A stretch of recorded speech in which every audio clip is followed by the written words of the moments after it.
ভুৱা চিকিৎসকৰ বিৰুদ্ধে কাছাৰ আৰক্ষী অভিযান অব্যাহত আছে। আপোনালোকে জানে যে প্ৰায় 1.5 মাহৰ আগতে আমি এজন ভুৱা চিকিৎসক, তেওঁৰ নাম হ'ল পুলক মালাকাৰ, তেখেতক আমি এৰেষ্ট কৰিছিলোঁ। আৰু এৰেষ্ট কৰাৰ পিছৰে পৰাই আমি বিভিন্ন ধৰণৰ ইনপুট বা বিভিন্ন ধৰণৰ খবৰ যেতিয়া আমি পাবলৈ ধৰিলোঁ, তাৰ পৰা আমি বৰ্তমানলৈকে 13জন ভুৱা চিকিৎসকক জিলাখনত অবৈধভাৱে চিকিৎসা সেৱা আগবঢ়াই থকা এনেকুৱা ব্যক্তিক আমি বৰ্তমানলৈকে এৰেষ্ট কৰিছোঁ। এই 13জন ব্যক্তিক এৰেষ্ট কৰোঁতে আমি বিভিন্ন ধৰণৰ সোধপোছ কৰিছোঁ আৰু দেখা গৈছে যে তেওঁলোকে বিভিন্ন ব্যক্তিগত প্ৰতিষ্ঠানত তেওঁলোকে সেৱা আগবঢ়াই আছিলে। আৰু সেই সময়ছোৱাতে তেওঁলোকৰ বিভিন্ন থকা বা তেওঁলোকৰ বাসগৃহত যেতিয়া আমি অভিযান চলাইছিলোঁ, এই অভিযানৰ কালত বিভিন্ন আপত্তিজনক নথিপত্ৰ আমি লাভ কৰিছিলোঁ। আৰু সেই আপত্তিজনক নথিপত্ৰবিলাক যেতিয়া আমি পৰীক্ষণ কৰোঁ, প্ৰতিজন ভুৱা চিকিৎসকক গ্ৰেপ্তাৰৰ পিছতে আমি দেখিছিলোঁ যে এজন ব্যক্তিৰ হাত আছে, যিজন ব্যক্তিৰ নাম হ'ল ডক্টৰ জে.পি. দাস। আৰু ডক্টৰ জে.পি. দাসক তেখেতক যেতিয়া আমি তেওঁক পৰীক্ষণ কৰোঁ, আমি দেখা পাওঁ যে তেখেতো ভাৰতবৰ্ষত কোনো চিকিৎসা সেৱাৰ তেওঁ অধ্যয়ন কৰা নাই। আৰু তেওঁ চুবুৰীয়া ৰাষ্ট্ৰৰ পৰা এখন জিলাৰ পৰা তেওঁ এখন চাৰ্টিফিকেট থকা বুলি তেওঁ ক'ব বিচাৰে। আৰু তেওঁ ইয়াতে এখন অবৈধভাৱে এখন চিকিৎসাৰ এটা অনুষ্ঠান তেওঁ চলাই আছে, তাৰ নাম হ'ল national institute of medical sciences, NIMS, এইটো চলাই আছে। আৰু তেখেতে ভুৱাভাৱে তেওঁ চিকিৎসকসকলক কিছুমান ভুৱা তেওঁ নথিপত্ৰ বা চাৰ্টিফিকেট তেওঁ প্ৰদান কৰে। আৰু সেই চাৰ্টিফিকেটৰ ওপৰত ভিত্তি কৰি তেওঁলোকে এই ভুৱা চিকিৎসা চলাই আছিলে। গতিকে আমি গোটেইবিলাক পৰীক্ষণ কৰাৰ পিছত আমি যিজন self style doctor JP. Das, তেখেত যোৱাকালি আমি সোধপোছ কৰোঁ। সোধপোছ কৰাৰ পাছত তেওঁক আমি এৰেষ্ট কৰোঁ। আৰু বৰ্তমানলৈকে তেওঁ আমাৰ পুলিচৰ হেফাজতত আছে। তেওঁক অনাৰেবল কোৰ্টত আমি যেতিয়া তেওঁক প্ৰডিউচ কৰোঁ, কোৰ্টে আমাক পুলিচ ৰিমাণ্ডত দিছে। আৰু আমি তেওঁক বৰ্তমান 4 দিন পুলিচ ৰিমাণ্ডত দিছে। আৰু বৰ্তমান তেওঁক আমি অধিক সোধপোছ চলাই আছোঁ।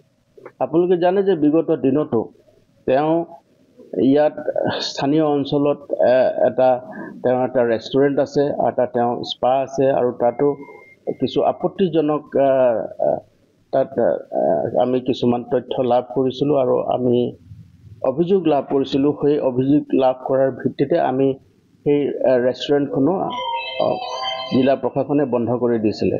কিন্তু বৰ্তমান তেওঁ সেইখন চলাই আছে। আৰু আমি বাকী তেওঁ যি অবৈধভাৱে যিবিলাক তেওঁ চিকিৎসা সেৱাৰ নামত তেওঁ যিবিলাক ইয়াত ব্যৱসায় চলাই আছে, তাৰ বিৰুদ্ধে আমি আৰু অধিক আমি তদন্ত চলাই আছোঁ। আৰু শীঘ্ৰেই মই ভাবিছোঁ যে আৰু অধিক তথ্য আমি পোহৰলৈ লাভ কৰিম আৰু তেওঁৰ বিৰুদ্ধে কঠোৰতম আইনগত ব্যৱস্থা লোৱাৰ কাৰণে আমি তৎপৰ হৈ থাকিম। কিন্তু এটা কথা প্ৰাৰম্ভিক তদন্তত দেখা গৈছে যে তেওঁ বৃহৎ পৰিমাণৰ অৰ্থ লাভ কৰি তেওঁ এই ভুৱা চাৰ্টিফিকেটসমূহ তেওঁ প্ৰদান কৰিছিলে। আৰু বহুতো তেওঁ যুৱকক, কম শিক্ষিত যুৱকক তেওঁ এই ভুৱা চাৰ্টিফিকেটসমূহ প্ৰদান কৰি তেওঁলোকক এটা ভুৱা চিকিৎসা আগবঢ়াবৰ কাৰণে তেওঁ অনুপ্ৰাণিত কৰিছিলে। আৰু যি কাৰণে ইয়াত বৰ্তমানলৈকে 13জন আমি ভুৱা চিকিৎসকক গ্ৰেপ্তাৰ কৰিবলৈ সক্ষম হৈছোঁ। আৰু আমাৰ বৰ্তমান যি এই তদন্তত দেখা গৈছে যে ইয়াত আৰু বহুত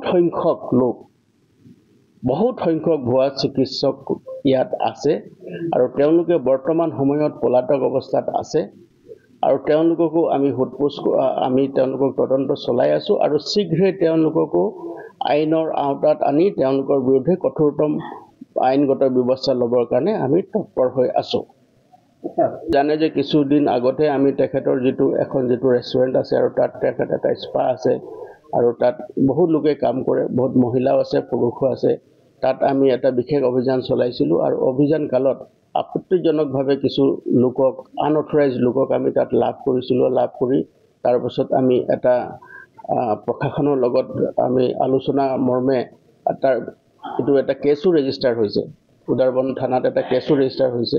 আৰু প্ৰশাসনৰ লগত আমি আলোচনা মৰ্মে সেই ৰেষ্টুৰেণ্টটো আৰু স্পাটো সম্পূৰ্ণৰূপে বন্ধ কৰি দিয়া হৈছিল কিন্তু পৰৱৰ্তী কালত তেওঁ কিবা ভুৱা নথিপত্ৰ দেখাই তেওঁ বৰ্তমানলৈকে চলাই আছে বুলি আমি গম পাইছোঁ কিন্তু আমি তাৰ বিৰুদ্ধে কঠোৰতম আইনগত ব্যৱস্থা ল'বৰ কাৰণে আমি তৎপৰ হৈ আছোঁ মেডিকেল সায়েন্সেছ সেইটো চিকিৎসা সেৱাৰ বা চৰকাৰ ফালৰ পৰা কোনো ধৰণৰ তাৰ এক্ৰিডেশ্যন নাই আৰু তাৰ লগতে তেওঁ যি চাৰ্টিফিকেট লাভ কৰিছে তেওঁ ক'ব বিচাৰে যে তেওঁ সিলহেটৰ পৰা মানে চুবুৰীয়া ৰাজ্য বাংলাদেশৰ সিলহেটৰ পৰা তেওঁ চাৰ্টিফিকেট লাভ কৰিছে সেইটো আমি পৰীক্ষণ কৰি আছোঁ কিন্তু বৰ্তমানলৈকে যিখিনি আমি পাইছোঁ সেইখিনিৰ পৰা আমি ক'ব পাৰোঁ যে তেওঁ সম্পূৰ্ণৰূপে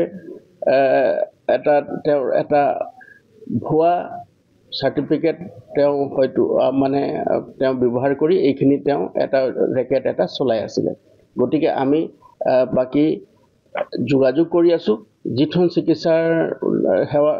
চিকিৎসালয়ৰ পৰা তেওঁ চিকিৎসা চাৰ্টিফিকেট লাভ কৰিছে বুলি তেওঁ কৈছে সেইটো আমি অনুসন্ধান কৰি আছোঁ আৰু শীঘ্ৰেই তেওঁলোকৰ পৰা অধিক আৰু তথ্য পাতি যদি আমি লাভ কৰোঁ তেওঁৰ বিৰুদ্ধে আৰু অধিকতম আমি মাননীয় আদালতত তেওঁৰ বিষয়ে সাক্ষ্য প্ৰমাণ দিবলৈ আমি সক্ষম হ'ম আৰু তেওঁ বহুত বেছি দিনলৈকে হয়তো আমি তেওঁক কাষ্টডিত আৰু ল'ব পাৰিম নাই আমি এইটো কৈছোঁ যে এতিয়া তদন্ত আমি যেতিয়া চলাইছোঁ সেই ইনষ্টিটিউটৰ পৰা নেশ্যনেল ইনষ্টিটিউট অফ মেডিকেল ছায়েন্সৰ নামৰ যিটো অনুষ্ঠান চলাইছিল তেওঁ যিটো ষ্টেটমেণ্ট দিছে তেওঁ কৈছে যে তেওঁ 10 বছৰ আগতে তেওঁ সেই চিকিৎসা অনুষ্ঠানটো তেওঁ বন্ধ কৰি দিছে কিন্তু আমি যেতিয়া আমি পৰীক্ষা কৰি দেখিছোঁ যে বৰ্তমানলৈকেও তেওঁ সেইটো তেওঁ এক্টিভ অৱস্থাত ৰাখিছে আৰু তাৰ জৰিয়তে কিছুমান ভুৱা চাৰ্টিফিকেট তেওঁ বৰ্তমানলৈকেও প্ৰদান কৰি আছে আৰু এইটো আমি ইণ্টাৰনেটত চালে আপোনালোকেও গম পাব গতিকে আমি গোটেইখিনি চোৱা চিতা কৰাৰ পাছত আৰু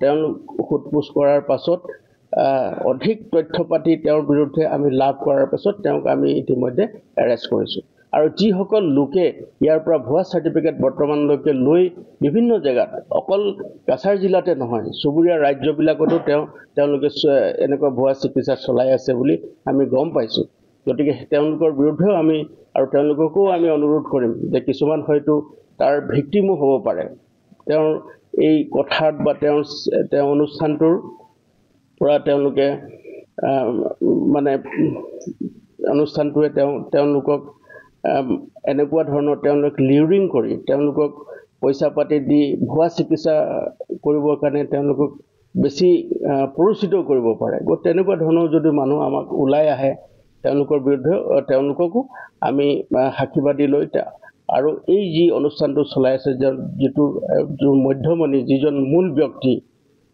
ডক্টৰ জে.পি. দাস তেওঁৰ বিৰুদ্ধে আমি অধিকতম তথ্য লাভ কৰি তেওঁৰ বিৰুদ্ধে কঠোৰতম আইনগত ব্যৱস্থা ল'বৰ কাৰণে আমি তৎপৰ হৈ থাকিম যিকোনো খবৰৰ বাবে যোগাযোগ কৰক 7099017330 লগতে 7099017110 নম্বৰত